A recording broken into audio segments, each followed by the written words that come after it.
Саламатсыңарбы, урматтуу окуучулар? Силер менен кайрадан Кенже жээңер. Эмесе бүгүн 9-класснын кыргыз тили сабагы. Биз бүгүн дил баяндын элементин камтыган баяндама жазабыз. Баяндаманын темасы саякпай. Сабактын максаты менен таанышып алалы. Силер балдар алган билимиңерди турмушта колдоно аласыңар. Эгерде баяндаманы дил баяндын элементин колдонуу менен жаза алсаңар.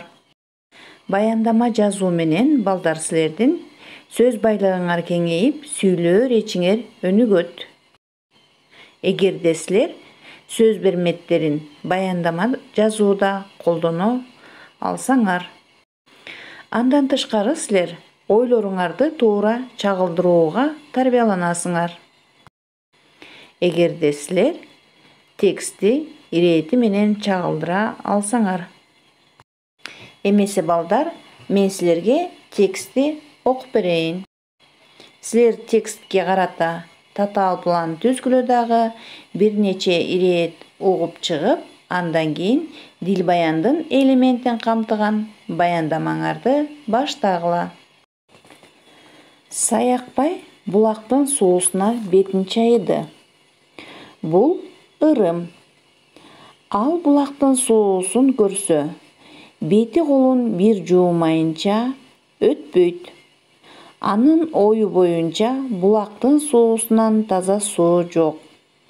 Ал жердин тереңинен көптөгөн катмар кыртышты аралап жүрүп олтурат. Кылтыркоо электен өткөн сүйт. Бардык эле булактын суусу бирдей эмес. Бири туздуу, бири даамсыз, бири шоро, чыла жыттанат.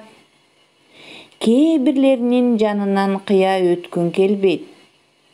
Суусу балдай, шербеттей.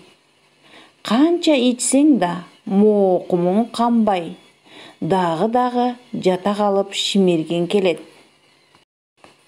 Манасчынын баарысы да бирдей эмес.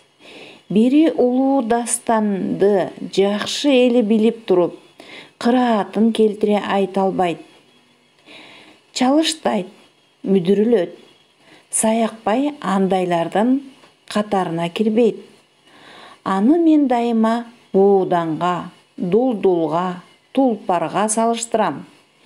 Мындан артык сөз табылса, ошого да салыштыруудан тартынбас элем. Саякпай ушул кезге чейин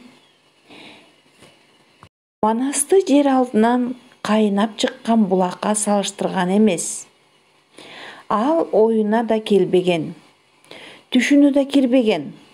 Булактын суусу кайдан башталат? Алыстагы мөңгүдөн, анан жер асты менен шылдырап туруп, буйрган бир жерден тешип же жылчыктап сыртка чыгат. Ошондо гана аны адам, жаны бар курт-кумурска көрөт, ичет, суусунун кандырат. Көп булак бири-бирине кошулуп олтуруп, агын сууну, дарыяны жаратат. Манас чыгармасы да ошондой.